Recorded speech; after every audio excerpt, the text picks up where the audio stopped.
नमस्कार, मैं हूं किरण आपके साथ और आप देख रहे हैं स्वस्थ रहो मस्त रहो कार्यक्रम, जिसमें आप सभी का बहुत बहुत स्वागत है। आज हम अपने इस खास कार्यक्रम में बात करेंगे नवजात शिशु की देखभाल कैसे करें। जी हां, नवजात शिशुओं की स्वास्थ्य संबंधी देखभाल करना एक जिम्मेदाराना काम है। नवजात शिशु अपने आप अपनी परेशानी नहीं बता सकते हैं, अतः उनके पालन पोषक को लेकर के, यानी कि किस तरह से उनका पालन किया जाए, किस तरह से उनको पोषक तत्व दिए जाए, ये सब कुछ हमारा फर्ज बनता है। और इसी को देखते हुए अपने बच्चों के प्रत्येक हरकत पर निगाह रखें और उन्हें हर एक परेशानी से आप बचाएं।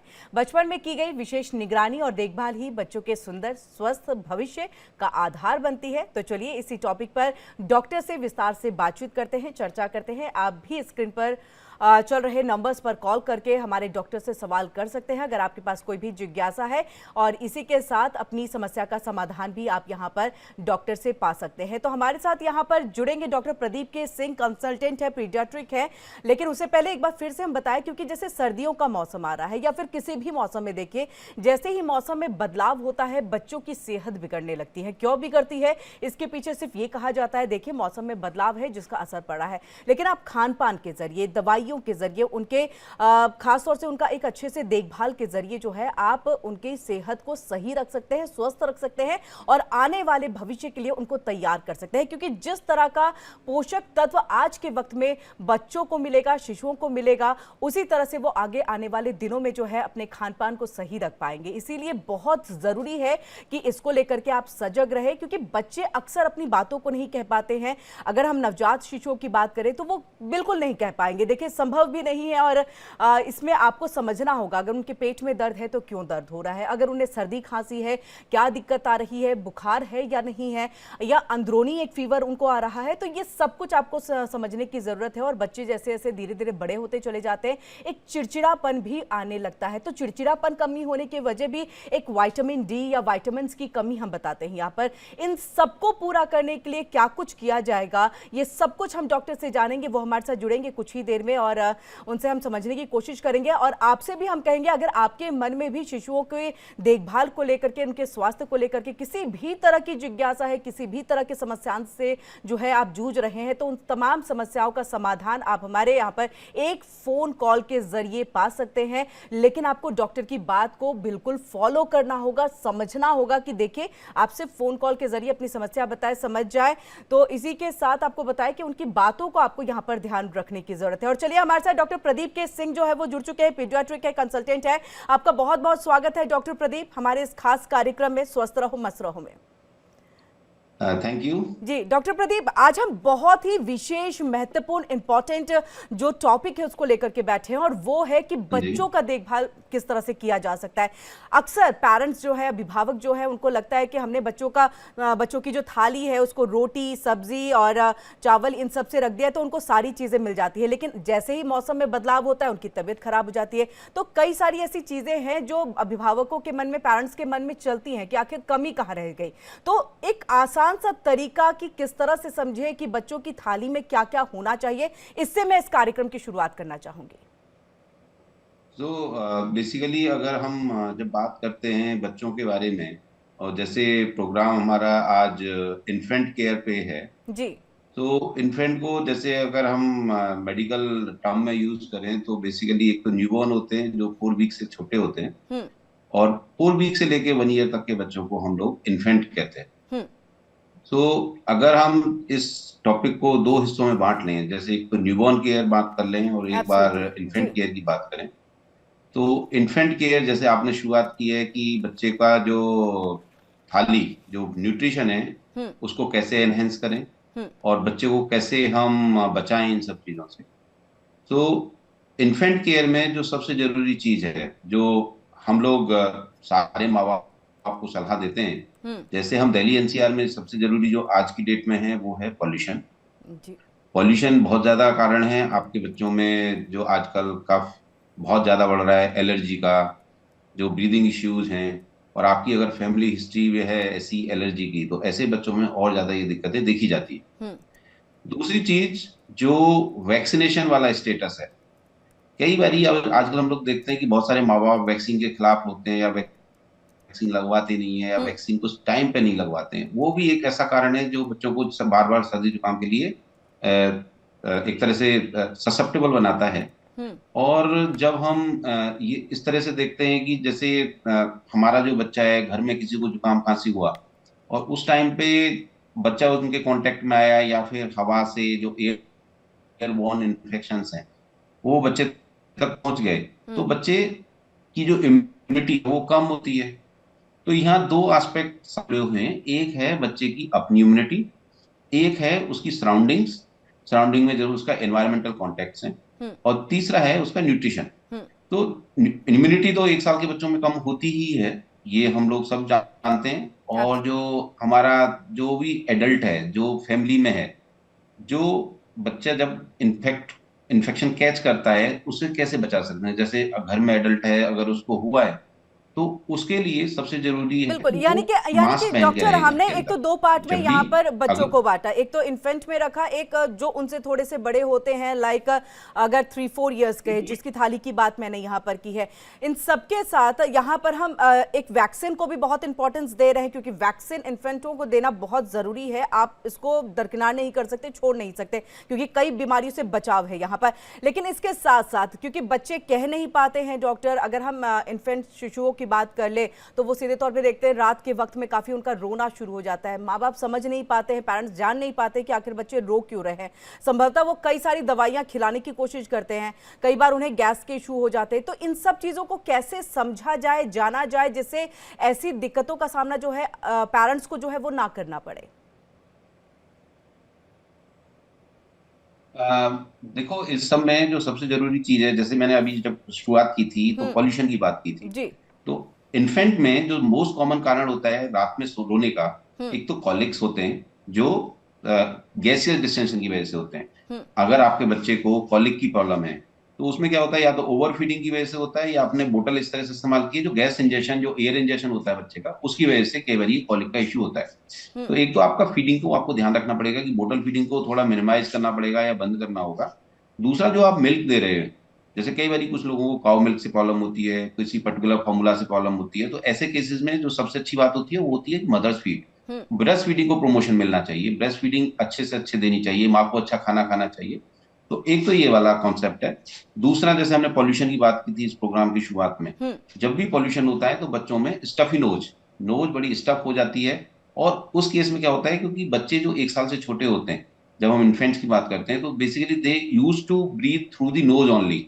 अगर उनकी नोज ब्लॉक है तो यूजुअली क्राई, वो दे कांट स्लीप, वो सो भी नहीं पाएंगे और रोते रहेंगे। तो दूसरा, स्टफी नोज। तो दो ये कॉमन कारण होते हैं जो बच्चों को रात में सोने नहीं देते। और कई बार हमारे घरों में मसाज बहुत करते हैं, 3 से 4 बार। तो मसाज को भी आपको लिमिट करना पड़ेगा, दिन में 1 बार oiling. Massage is not a good term, oiling is the better term. Okay, तो ये कुछ एक बातें हैं जो ध्यान देने की जरूरत है। लेकिन डॉक्टर प्रदीप, जिस तरह से हम जानते हैं कि यही एक वक्त होता है जब आप जो है बच्चे को जितना अच्छा, या तो जैसे ही 7 मंथ्स एबव होते हैं तो हम कुछ खिलाते हैं, यानी कि उस वक्त से उनको हम सीधे तौर पे अन्न पर लेकर के चले आते हैं। इसमें आप क्या सजेस्ट करना चाहेंगे, क्योंकि शुरुआत में कैसे, क्योंकि अब तक में हमने देखा है कि बच्चे जो है वो मिल्क पे हैं, ब्रेस्ट फीडिंग पे हैं, इन सब चीज़ों पे रहते हैं। कई अगर बच्चे ब्रेस्ट फीड नहीं कर पाते हैं बाई चांस किसी कारणवश, तो वो या तो काउ मिल्क लेते हैं या फिर जो दूसरे फार्मूला प्रोडक्ट है उसके ऊपर चले जाते हैं। जब 7 मंथ्स एबव होते हैं तो किस तरह के अन्न को आप यहाँ पर प्रेफर करना चाहेंगे कि बच्चों को दीजिए, जिससे, क्योंकि वहाँ से उनके मानसिक शारीरिक जो विकास है उसको बढ़ावा मिलता है, तो हम ये भी समझना चाहेंगे। तो बेसिकली WHO रिकमेंड करता है कि 6 महीने तक माँ का दूध होना चाहिए, और 6 महीने के बाद माँ के दूध के साथ साथ उसको ऊपर का खाना सिखाना चाहिए, जिसको हमारे यहाँ अनप्रेशन करके कहते बोलते हैं कि आप खाने का इंट्रोड्यूस करते हैं 6 महीने के बाद। इन केसेस में करते क्या है कि बच्चे को इनिशियल डेज में माँ का दूध तो पिलाना ही पिलाना है, साथ में उसको न्यूट्रिशन को बेहतर करने के लिए क्या किया जाना चाहिए, उन्हें पतला खाना खिलाना चाहिए। नॉर्मली इसको हम कहते हैं कॉम्प्लीमेंट्री फीडिंग। और कॉम्प्लीमेंट्री फीडिंग में क्या करना होता है कि जो culturally acceptable good nutrition value वाला जो फूड होता है वो खिलाना होता है। जैसे अगर हम फूड आइटम्स की बात करें, जब 6 महीने के बाद इंट्रोड्यूस करते हैं, तो इसमें जैसे हम लोग प्राइमरली लोग। जी डॉक्टर प्रदीप, आवाज पहुंच रही है आप तक हमारी? चलिए, तो डॉक्टर प्रदीप से फिलहाल यहाँ पर जो है नेटवर्क इश्यूज की वजह से उनकी आवाज़ नहीं आ रही है, लेकिन हम बता दें कि देखिए, बच्चों का ख्याल रख सकते हैं अभिभावक बहुत ही आसानी से, अगर कुछ एक बातों पर जो है ध्यान रख लिया जाए। तभी हमारी दादी नानी भी कहा करती थी कि जो गौर करिए कि बच्चे क्या कहते हैं, बच्चे के रोने से लेकर के उनके हर एक एक्सप्रेशन में जो है उनकी बातें जो है वो छुपी होती हैं, और जब आप बच्चों से बातचीत करते हैं तो इससे एहसास होता है। यहाँ पर डॉक्टर प्रदीप, आवाज़ पहुँच रही है? हाँ जी, हाँ जी। जी, डॉक्टर प्रदीप अपनी बात को कंप्लीट हाँ, करिए। ऑडिबल। जी, आ रही है। हाँ जी। तो जब हम 6 महीने तक माँ का दूध पिलाते हैं और माँ के दूध के बाद जब 6 महीने के बाद कई बार होता है ना, पेरेंट माँ का मदर मिल्क बंद कर देते हैं। जी। आइडियली माँ का दूध पिलाते रहना चाहिए, और एक टर्म होती है कॉम्प्लीमेंट्री फीडिंग। हम्म। तो कॉम्प्लीमेंट्री फीडिंग का कॉन्सेप्ट ये है कि जब बच्चा को हम किसी भी बच्चे को माँ के दूध के साथ साथ दूसरी चीजें इंट्रोड्यूस करते हैं, हम्म। तो इनिशियल 6 से 8 महीने के बच्चे को नॉर्मली पतला खाना, पतला मतलब सेमी सॉलिड टाइप खाना होना चाहिए जो हम्म। आसानी से स्वेलो कर पाए। और बच्चे को लो सॉल्ट या तो मिनिमल सॉल्ट या नो सॉल्ट हम्म। में देना चाहिए, कम शुगर ऐड करना चाहिए, और प्रेफरली नेचुरल शुगर यूज करनी चाहिए हम्म। उस टाइम पर। हम्म। इसके अलावा जो कल्चरली एक्सेप्टेबल, जैसे आप नॉर्थ इंडियन हो तो आप खिचड़ी, दलिया और पॉरेज जैसी चीजें जो होती हैं उनको इंट्रोड्यूस करिए। हम्म। इनिशियली राइस बेस्ड फूड के साथ स्टार्ट करिए, और बाद में उसको व्हीट बेस्ड फूड पे ले जाइए। पहला काम। हम्म। दूसरा काम, नट्स के लिए नॉर्मली हम लोग रिकमेंड करते हैं कि 8-9 महीने के बाद, मतलब 8-9 महीने के बाद नट्स ऐड कर दीजिए। तो बेसिकली है क्या कि बच्चे को कम से कम 3 से 4 मील देने चाहिए, और हमेशा ब्रेकफास्ट से स्टार्ट करना चाहिए। जब बच्चा सुबह उठता है तो अच्छे से, वो थोड़ा भूखा होता है तो दूध ना देके हम्म। स्टार्ट करें, उससे पहले कुछ बना के रखें और उसको लेके बैठें। कई बारी हम लोग जब ये सब काउंसलिंग कर रहे होते हैं तो माँ बाप क्या करते हैं कि कई बारी जब आपने खिलाना शुरू किया तो वो क्या करते हैं कि पहले दिन खिलाया, बच्चे ने नहीं खाया तो उसको दोबारा इंट्रोड्यूस नहीं करते या बंद कर देते हैं। हम्म। ऐसे केसेस में नॉर्मली हम लोग, जो एक साइंस है कि अगर हम एक फूड को मल्टीपल टाइम एक्सपोज करेंगे बेबी को, हम्म। तो उसका जो टेस्ट डेवलपमेंट होता है वो ग्रेजुअली बनता है। जैसे आप पहले दिन अगर पॉरिज खिलाओगे तो हो सकता है वो उसको एक्सेप्ट ना करे, हम्म। लेकिन अगर पॉरिज को ही वो 3 से 4 बार या 10 से 15 बार एक्सपोज करें तो दे स्टार्ट ईटिंग। हम्म। तो एक तो ये ध्यान रखना है। हमारे यहाँ इंडिया में बच्चों में एक और चीज देखी गई है कि हमारे यहाँ पेरेंट्स मिल्क के लिए बहुत प्रोन होते हैं कि मिल्क ही पिलाना है, दूध ही पिलाना है, और हम्म। दूध पिला के वो कोशिश करते हैं कुछ खिलाने की। हम्म। तो दूसरी चीज उन्हें क्या करना है, दूध को हमेशा कम करना है। हम्म। जैसे हम लोग कहते हैं कि 500 to 600 ml अगर आप फॉर्मूला फेड हो या फिर काउ मिल्क पिलाते हो बच्चे को, तो दूध का अमाउंट कम करना है, खाने का पे ज्यादा रखना है। एक्सेस मिल्क डाइट की अपनी कॉम्प्लिकेशंस है। अगर माँ का दूध नहीं है और फॉर्मूला पे या उस पे है, तो नॉर्मली ऐसे बच्चों में constipation, iron deficiency, anaemia, specially with the cow milk काफी देखा गया है। ओके। जी, डॉक्टर, जिस तरह से अगर 9 मंथ्स हो उसके बाद डिलीवरी हो तो बच्चा स्वस्थ होता है, तो उनका केयर करना जो है उतना मुश्किल नहीं होता, लेकिन अगर 7 मंथ्स में अगर प्री मेच्योर बेबी है तो उसके लिए क्या आप सजेस्ट करेंगे? क्योंकि आपने कहा है कि मिल्क जो है खास तौर से बहुत ज़्यादा, अगर ब्रेस्ट फीडिंग नहीं है, इसके अलावा आप फार्मूला पे जा रहे हैं या काउ मिल्क पे जा रहे हैं, बच्चे को दे रहे हैं, तो उसकी क्वांटिटी क्या होनी चाहिए, कैसे? क्योंकि मैंने कई बच्चों को देखा है ओवरवेट होते हुए भी, और ओवरवेट आने वाले टाइम में फिर उनके लिए बहुत बड़ी मुश्किल हो जाती है। नॉर्मली जो ओवरवेट, जो जैसे देखो, हम अगर बात करें, एक तो प्रीमेच्योरिटी की बात करें, तो जो हम्म। प्रीमेच्योर बच्चे होते हैं वहाँ बहुत सारे इश्यूज होते हैं। प्रीमेच्योर बेबी का एक तो एनआईसीयू स्टे बहुत होता है। एनआईसीयू से में उनका ब्रेस्ट फीडिंग और ये जो फीडिंग प्रैक्टिसेस हैं थोड़ी लेट शुरू होती हैं, तो कई बार माँ का दूध नहीं आ रहा होता है या दूध जी। नहीं बन रहा होता है, क्योंकि यस। जो स्किलिंग होती है कहीं हम्म। ना कहीं हेम्पर होती है। अगर बच्चा वेंटिलेटर पे चला गया प्रीमेच्योरिटी की वजह से, या फिर उसको इन्फेक्शन हो गया, या कई बार पेट का इन्फेक्शन हो जाता है बच्चों में जिसे एनईसी कहते हैं, हम्म। अगर ऐसा कुछ हो गया तो बच्चा ऑब्वियसली माँ के दूध पे इतनी जल्दी नहीं आता है, और ये जो टाइम डिले होता है कई बारी वो माँ के दूध का जो एक तरह से सक्सेसफुल ब्रेस्ट फीडिंग जिसे हम कहते हैं हम्म। उस तक नहीं पहुंचता है। हम्म। तो अगर फिर बेबी अगर डिलीवरी के बाद माँ के पास जब आता है तो एक तो ट्राई करना चाहिए सकलिंग का, माँ को मिल्क बनने लगे धीरे धीरे। हम्म। दूसरी चीज जो सबसे जरूरी है, ऐसे बच्चों को जो न्यू बॉर्न है, प्रीमेच्योर है, उन्हें या तो आप फार्मूला पिला सकते हैं या काउ मिल्क पिला सकते हैं, पर प्रेफरली हम लोग कहते हैं कि close to the mother's milk is the normally formulas होते हैं। हम्म। वो जो फार्मूला है उनको एज स्पेसिफिक जो है, जैसे स्टेज 1 स्टेज 2 या प्रीमेच्योर वाला जो फार्मूला है वही यूज करने चाहिए। प्रॉपर डाइल्यूशन होना चाहिए। हम्म। और जो सबसे जरूरी चीज है वो है हाइजीन। जो आप वाटर यूज कर रहे हैं जी। या फिर आप बोतल जो स्टरलाइजर यूज कर रहे हैं, तो आपको एक तो फीडिंग बनाने में जो साफ सफाई रखनी है उस पर बहुत ज्यादा ध्यान रखना है। रूम के टेम्परेचर पे जरूर ध्यान रखना है, क्योंकि प्रीमेच्योर वाले बच्चों को हाइपोथर्मिया यानी लो टेम्परेचर की प्रॉब्लम हो सकती है। और सर्दी में स्पेशली, जैसे हम विंटर आ रही है अब और इवन शुरू भी हो चुकी है, तो आपको रूम का टेम्परेचर भी 27-28 डिग्री एटलीस्ट सेल्सियस में रखना चाहिए।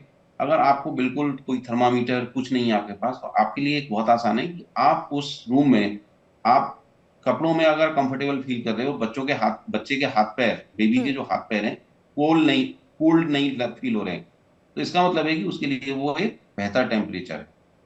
जी। दूसरी चीज, फीडिंग कराने के बाद बब कराना बहुत नेसेसरी होता है। Feeding yes. ऑन डिमांड, कई बार आजकल हम लोग देखते हैं कि कई बार डॉक्टर ने बोल दिया 2 घंटे में पिलाना है, तो 2 घंटे में दूध पिलाने के लिए एक तरह से वो फिक्स कर देते हैं, बट ऐसा नहीं है। फीडिंग में क्या करना होता है, जब बच्चा फीड की डिमांड करता है तभी देना चाहिए, नहीं, ओवर इस फीडिंग से बात को बचना कैसे चाहिए। समझे, इसी का और जिक्र हम कई कर रहे बार हैं डॉक्टर प्रदीप कि आप बच्चे की भाषा कैसे समझे कि बच्चे को कब भूख लगी है, कब नहीं लगी है, क्योंकि टाइम बाउंड आप कह रहे हैं कि संभव भी नहीं है, एक पॉसिबल नहीं। बहुत ही सिंपल, हाँ जी, हाँ। हाँ, तो इसका एक बहुत सिंपल है। नॉर्मली जो बेबीज होते हैं दे यूजुअली स्टॉप फीडिंग हम्म। जब उन्हें फीड की डिमांड नहीं होती। तो एक तो उन्हें फोर्सफुल फीडिंग नहीं करानी है कि उसने एक बार निप्पल छोड़ दिया, आप जबरदस्ती उसे पिलाने की कोशिश करते हैं, एक तो ये बंद करना होगा आपको। दूसरी चीज, जो बच्चे होते हैं उनका रोने के और भी दूसरे कारण होते हैं। जैसे बच्चे ने सूसू पोटी कर लिया, तो उसके बाद वो गीला जब रहता है ना, हम्म। तो उसे हमेशा ऐसे लगता है कि ये उसकी वजह से रो रहा है। तो कई बार उसकी वजह से भी रो सकता है बच्चा, है ना। कई बार गैस्ट्रिक, जैसे हम बात कर रहे थे गैस्ट्रिक डिस्टेंशन की या एयर इंजेक्शन की, या जो बोतल से फीड कराने पे एयर इंजेस्ट हो जाता है, हम्म। जिसे फ्लैचुलेंस कहते हैं, फ्लैट, ज्यादा गैसियस डिस्टेंशन, उसकी वजह से भी बच्चा रो सकता है। तो कई बार क्या होता है, पेरेंट्स समझते हैं कि बच्चे रोने का मतलब खाली भूखा रहना है, उसके अलावा भी बहुत सारे कारण होते हैं जिसकी वजह से बच्चा रो रहा होता है। रो रहा तो होता है। आपको जी। दूसरे कारण भी देखने चाहिए। जी बिल्कुल। डॉक्टर, प्रीमेच्योर के लिए तो आपने रूम टेम्परेचर की बात की, जो नॉर्मल बच्चे होते हैं उनके लिए भी रूम टेम्परेचर क्या मैटर नॉर्मली करता है? यही टेम्परेचर हम दोनों बच्चों के लिए टारगेट दोनों करते बच्चों हैं। के लिए यही रहता है लगभग। हाँ जी। ये तो हम यहाँ पर बात कर रहे हैं जो इन्फेंट है, जो नवजात शिशु है, उनके बारे में। अब हम टोडलर्स पे आते हैं डॉक्टर, क्योंकि टोडलर्स को भी वो कहते तो है अपनी बातों को, लेकिन कई बार अपनी प्रॉब्लम्स को भी वो शेयर नहीं कर पाते हैं कि कब उन्हें क्या खाना है। और ख़ास तौर से अगर हम देखें तो वो ये ऐसे जो फूड्स होते हैं जिसको हम जंक फूड्स कहते हैं, उनकी तरफ भी चले जाते हैं। पेरेंट्स ऐसी क्या चीज़ें रखे थाली में? मैं वापस अपने पहले वाले सवाल पे आऊँगी। पेरेंट्स थाली में क्या कुछ रखे जिससे उनके सारे न्यूट्रिशन जो है वो पूरे हो जाए, विटामिन की कमी ना हो, क्योंकि अभी विटामिन 12 की कमी अगर मैं कह दूं या बी की कमी मैं कह दूं तो बहुत ज्यादा है। अगर देखो, जो हम न्यूट्रिशनल सप्लीमेंट और न्यूट्रिशनल डेफिशिएंसी की अगर हम बात करते हैं, हम्म। तो जैसे जैसे हम लोग मॉडर्नाइज हो रहे हैं, तो हम्म। हमारा सन एक्सपोजर बिल्कुल जीरो होता जा रहा है। एब्सोल्युटली। हाँ। इसी वजह से आजकल विटामिन डी सप्लीमेंटेशन, चाहे वो बच्चे हों, बड़े हों, टोडलर हों, सब में जरूरत पड़ रही है। हम्म। तो विटामिन डी तो सन एक्सपोजर से डायरेक्ट रिलेशन है, तो नॉर्मली हम लोग कहते हैं कि बच्चों का सन एक्सपोजर तो होना यानी हम चाहिए, खाने आपका से पूरा नहीं आउटडोर कर होना। सकते हैं? हाँ जी। खाने से पूरा नहीं कर सकते विटामिन डी की कमी? नहीं, खाने से पूरा नहीं कर सकते, there must be sun exposure. वो ठीक तो है, जो तो सन एक्सपोजर तो जो नवजात टोटल्स का शिशु को हम होना धूप में, चाहिए। मतलब उस समय अर्ली मॉर्निंग लेकर के जाते हैं आफ्टर ऑयलिंग, जो आपने कहा सही टर्म ये है, तो ऑयलिंग के बाद जब हम उन्हें रखते हैं तो वो विटामिन डी के लिए ही मोस्ट प्रोबेबली जो है रखते हैं, ताकि उनके शरीर का विकास सही से हो।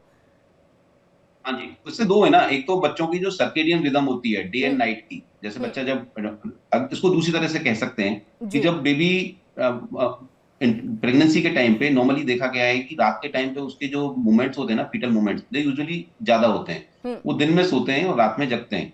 वही स्लीप पैटर्न उनका जब वो डिलीवरी हो जाती है, बॉर्न होने के बाद कंटिन्यू रहता है।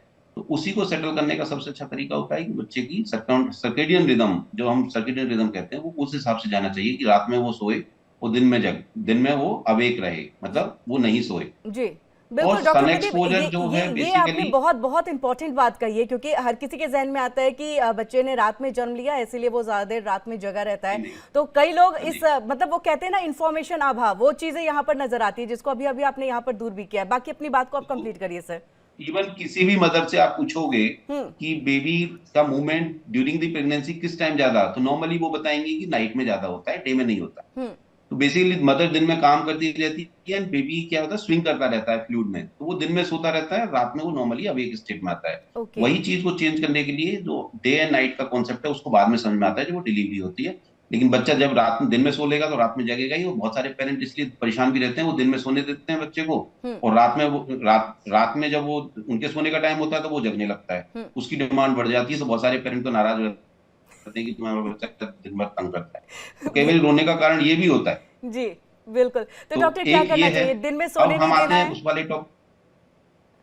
हाँ, दिन में उनको स्लीप को थोड़ा डिस्टर्ब करना है, धीरे धीरे उन्हें रात के अपने वाले पैटर्न पे लाना है। ग्रेजुअली क्या होगा, वो अपने उसमें चले जाएंगे, फिर जो वो हमारी तरह से, जैसे उस हम पैटर्न लोग में वो रात में सोते बच्चे हैं दिन में चले। जगते हैं। अच्छा, ये एक सोने पे भी चीजें हाँ, समझना है कि कहते हैं बच्चे जितनी ज्यादा देर सोएंगे उतना ज्यादा उनका माइंड जो है वो डेवलप होता है।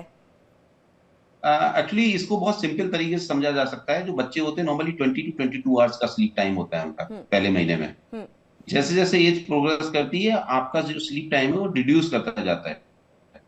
जैसे पहले महीने में वो 20 आवर्स होएगा, अगले महीने आते आते वो 18 महीने, 18 18 आवर्स इन अ डे। हम्म। फिर उसके बाद और थोड़ा बड़ा होगा तो 10 10 आवर्स, जैसे 1 से 2 साल के बच्चे 10 आवर्स तक आराम से सोते हैं। हम्म। जैसे जैसे आप अडल्ट होते जाते हो, आपका स्लीप का टाइम कम होता जाता है। हम्म। अब जैसे अगर ओल्ड एज में देखोगे तो उनका जो स्लीप टाइम होता है नॉर्मली, जो स्लीप टाइम होता है 6 to 7 hours is more than enough. तो हम्म। जैसे जैसे बच्चे की उम्र बढ़ती है वैसे वैसे उनका स्लीप टाइम भी कम होता है, पर इनिशियल डेज में उनका स्लीप टाइम बहुत ज्यादा होता है। तो और इससे मेंटल ब्रेन डेवलपमेंट और डेवलपमेंट का मेंटल कोई रिलैक्सेशन के लिए कनेक्शन स्लीप है तो सर? बहुत जरूरी है, सब लोग जानते ब्रेन डेवलपमेंट का कोई कनेक्शन है इससे? हैं। देखो, प्रॉपर स्लीप, एक्चुअली इसको मुझे लगता है डिस्टर्ब स्लीप से कंपेयर करना चाहिए। अगर डिस्टर्ब स्लीप होगी तो प्रॉब्लम है। ओके। बट नॉर्मली बेबीज का जो स्लीप टाइम है ऑलरेडी बहुत ज्यादा होता है। हम्म। वो क्या करते हैं, फीड करते हैं सोते हैं, फीड हम्म। करते हैं सोते हैं, ये उनका पैटर्न होता है हम्म। नॉर्मली। हम्म। उनमें ऐसा कुछ करने की जरूरत नहीं होती कि उन्हें अलग से कुछ सुलाना है। They usually sleep well. अगर उन्हें कोई बॉडीली डिजीज नहीं है, कोई उनका फीडिंग प्रॉब्लम नहीं है, कोई गैसियस वाला और कॉलिक वाली प्रॉब्लम नहीं है। ओके। डॉक्टर प्रदीप, एक चीज़ ये भी समझना होगा कि कई बार बच्चे होते हैं कि एक दिन वो खाना नहीं खाना चाहते, तो हम पेरेंट्स जो है वो परेशान हो जाते हैं कि मेरे बच्चे जो है वो खाना ये नहीं खा बहुत रहे अच्छे क्वेश्चन पूछ रही हैं। है। जी। हर पेरेंट्स के मन में क्योंकि जहन में हम आता है लोग डे कि टू डे जी प्रैक्टिस में ये कॉमनली देखते हैं कि कि पेरेंट ना, अगर बच्चा एक टाइम खाना ना खाए, और जब से ये जो 1 चाइल्ड और 2 चाइल्ड लोगों के पास हैं, अब पहले क्या 4 5 बच्चे होते थे तो लोग आराम से सेटल रहते थे सेटल और बच्चे रहते भी थे। आपस में मिलके खा लेते थे। शेयर एंड केयर उन्हें सिखाने की जरूरत नहीं पड़ती थी। बिल्कुल। अब क्या, एक बच्चा होता है, मदर फादर दोनों वर्किंग है। हम्म। अब वो क्या करता है कि मदर फादर जब आते हैं उन्हें चाहिए कि वो अभी 10 मिनट में खाना खा ले, तो कई बार बच्चे का मूड नहीं होता है, वो नहीं हम्म। खाता है। तो ऐसे केसेस में करना क्या चाहिए, अगर बच्चे का मन नहीं है तो उसको नहीं खिलाना चाहिए, नहीं उसको छोड़ खिलाना देना चाहिए। चाहिए। ओके। फोर्सफुल फीडिंग और फोर्सफुल ईटिंग हम्म। कभी भी किसी का हेल्प नहीं करती है। और इसी से जुड़ी हुई दूसरी चीज भी है कि कई बार हम लोग देखते हैं कि पेरेंट 2 से 3 घंटे तक बच्चे को लेकर बैठा रहता है खिलाने हम्म। के लिए, हम्म। कि एक बाइट दे दिया फिर घूमने लगे, फिर खिला दिया फिर घूमने लगे। उससे क्या होता है, डेंटल कैरीज भी बढ़ती है, क्योंकि जो फूड होता है माउथ के अंदर बहुत देर तक स्टेन करेगा। हम्म। तो आपको खाने में भी डिसिप्लिन लाना है। जैसे हम लोग बहुत बारी पेरेंट को ये एक्सप्लेन करते हैं कि अगर आप बच्चे का टाइमिंग फिक्स करेंगे खाने में, hmm. That will make the more impact rather than giving the multivitamin और सप्लीमेंट। जैसे अगर किसी बच्चे का ब्रेकफास्ट का टाइम 7 to 8 या 7 to 9, या जब भी आप खिलाते हो एक टाइम फिक्स है, हम्म। आपने फिक्स कर रखा है कि हम इस दिन ये खिलाएंगे या ये बच्चे को ये पसंद है, वो हम खिला रहे हैं। हम्म। और उसके बाद उसका लंच का टाइम भी और उसके बाद डिनर का टाइम भी फिक्स कर देंगे और स्लीप टाइम, तो आपके लिए लाइफ बहुत आसान पड़ेगी और बच्चे का डेवलपमेंट भी बेहतर होगा। बिल्कुल, यानी जितना अब हम जैसे खाने में डिसिप्लिन हम में लोग धीरे कई धीरे बार बात लाएंगे उतना बेहतर है हमारे लिए भी और एज वेल एज बच्चे के लिए भी।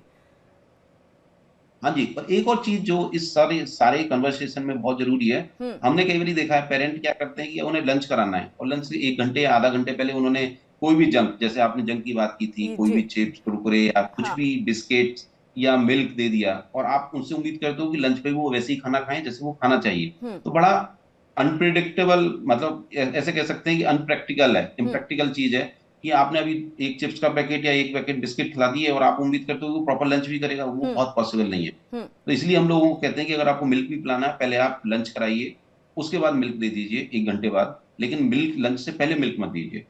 ओके। तो डॉक्टर सिंपलर जी। Approach will help. हम्म। ओके डॉक्टर, हम जैसे घर के खाने से तो इंट्रोड्यूस कराते ही हैं बच्चों को और वो शुरुआत से ही है, पहले ब्रेस्ट फीड, देन उसके बाद हम जो है अनाज पे जाते हैं, देन उसके बाद, लेकिन बाहर के फूड को किस एज में आकर के हमें उन्हें इंट्रोड्यूस कराना चाहिए? क्योंकि देखिए आने वाला वक्त है कि आप बाहर भी आपको खाना होगा, आपकी बॉडी यूज टू होनी चाहिए, और बच्चों को ये यूज टू बनाने इसको के लिए कितने साल से एक्चुअली करना चाहिए? इसको अडेप्टेबिलिटी नहीं कह सकते, इसको हम दूसरी तरह से कह सकते हैं। हम्म। नॉर्मली जैसे बीइंग ए पीडियाट्रिशियन, हम लोग नॉर्मली पेरेंट को एक चीज बोलते हैं कि अगर आपको अपने बच्चे को बाहर का खाना या टेस्ट एनहेंसिंग चीजें खिलानी है, तो नॉर्मली हम 2 साल के बाद का टाइम बोलते हैं। नॉर्मली होता क्या है कि पहले 6 मंथ से लेके 2 ईयर की फेज में अगर किसी भी बच्चे को आप taste enhancer, preservative rich, dye rich food देंगे, तो उनका टेस्ट उसी चीज के लिए फिक्स हो जाएगा।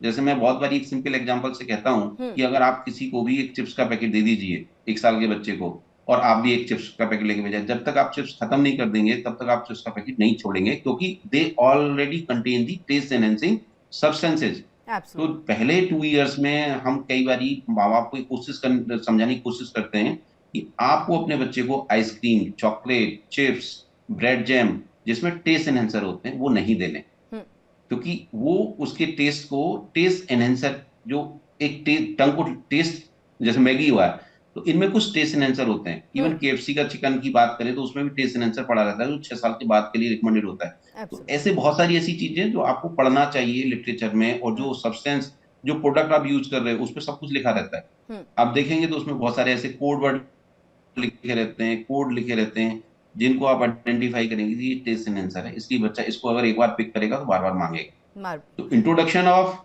जो टेस्ट एनहेंसिंग फूड है वो हमेशा थोड़ा लेट होना चाहिए। लेट यानी आफ्टर 2 या आफ्टर 3 4, जो भी मैक्सिमम आप जितना खींच सके, मैक्सिमम आप एंड जितना। Another thing is moderation. Moderation. Another thing is moderation. कई बार क्या होता है कि बच्चा दिन में 3 या 4 चिप्स के पैकेट खा रहा है, हाँ। या 3 या 4 बार बिस्किट खा रहा है, तो आपको फिक्स करना पड़ेगा कि हमें मॉडरेट अमाउंट, मतलब एग्जैक्ट वर्ड इज मॉडरेशन। आपको मॉडरेट करना पड़ेगा कि आप 2 बिस्किट खाओगे या 5 बिस्किट खाओगे इन ए डे, आप उससे ज्यादा नहीं जाओगे। कई बार मेरे पास पेरेंट आते हैं, वो कहते हैं कि हम तो, हमारा बच्चा पूरे दिन ना वो मखाना खाता रहता है, हमने ऑयल उसमें घी में फ्राई करके और सॉल्ट, एक्स्ट्रा सॉल्ट भी वो दे रहे हैं, और पूरे दिन एक एक बाउल वो मखाना खा रहा है। वो कहते हैं कुछ खाना नहीं खाता। तो अब आप मखाना पूरे दिन खिला दोगे और साथ में उसको इतना सॉल्ट ऐड करके खिला रहे हो, तो आप तो नुकसान कर रहे हो ना, फायदा नहीं कर रहे हो उसका। बिल्कुल। तो doctor moderation is moderation, yes, please अपनी बात को कंप्लीट करिएगा सर। तो बेसिकली आपको ये ध्यान रखना पड़ेगा कि हम क्या दे रहे हैं और कितना अमाउंट दे रहे हैं। ये हमारे एडल्ट पे भी अप्लाई होता है कि हम क्या खा रहे हैं और कितना खा रहे हैं। ओके डॉक्टर, आपने यहाँ पर सॉल्ट एंड शुगर की बात की है, तो कई बार हमने देखा है लाइक हमारे जो बुजुर्ग हैं या मम्मी हैं, तो वो लोग कई बार बताते हैं कि अभी शुगर और सॉल्ट जो है जितने कम से कम हो उतना ही दीजिए, या फिर नहीं भी दीजिए तो भी चलेगा। तो इसको कितने मात्रा में देना चाहिए, आफ्टर कितने ईयर्स या फिर मंथ के बाद देना चाहिए, हम चाहेंगे कि वो भी आप यहाँ पर बताएं।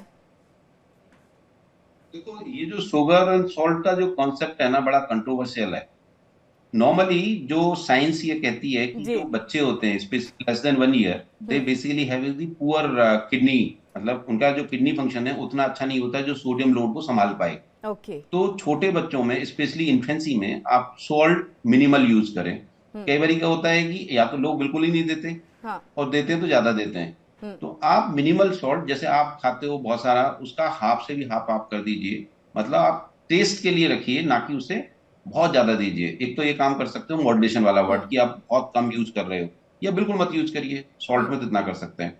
दूसरा आता है आपका ये शुगर वाला, तो natural sugar can be use after 6 month of age. Natural sugar, natural sugar में जैसे आप जैगरी भी यूज कर सकते हैं, आप डेट पाउडर यूज कर सकते हैं, तो बस उतना यूज करिए। जो रिफाइंड शुगर है ये सब यूज मत करिए, वो बेहतर है। एंड वाइट शुगर, क्योंकि कई पेरेंट्स होते हैं सर जो मतलब जैगरी और ये सारे जो शुगर है जो आप कह रहे हैं उसका इस्तेमाल बहुत लंबे समय तक नहीं कर सकते, कुछ वक्त तक। उसके बाद वाइट शुगर की शुरुआत कब से कर सकते हैं, क्योंकि आसान उनके लिए भी होना चाहिए एक बेबी को। 1 ईयर ऑनवर्ड्स आप आराम से, पर ऐसी कोई रिकमेंडेशन नहीं है कि व्हाइट शुगर कब से यूज करना है, पर शुगर आप मिनिमल यूज कर सकते हो, जितना कम से कम दे उतना बेहतर। हाँ, जी बहुत बहुत शुक्रिया डॉक्टर प्रदीप हमारे साथ यहाँ पर जुड़ने के लिए, हमारे इस खास कार्यक्रम में और तमाम बातचीत करने के लिए। हमारे व्यूवर्स को यहाँ पर बहुत ही ज्यादा बेनिफिट हुआ होगा, जिसमें उन्होंने अपनी बातों को यहाँ पर सुना होगा। अगर कोई जिज्ञासा रही होगी तो वो भी यहाँ पर कहीं ना कहीं ठीक हुए होंगे। लेकिन इसी के साथ नवजात शिशुओं की देखभाल बहुत जरूरी है और कैसे रखना है इसके बारे में स्वस्थ रहो मस्त रहो कार्यक्रम के जरिए आप तक हमने पहुंचाई। एक ब्रेक के लिए रुकेंगे, ब्रेक के बाद भी खबरों का सिलसिला लगातार जारी है।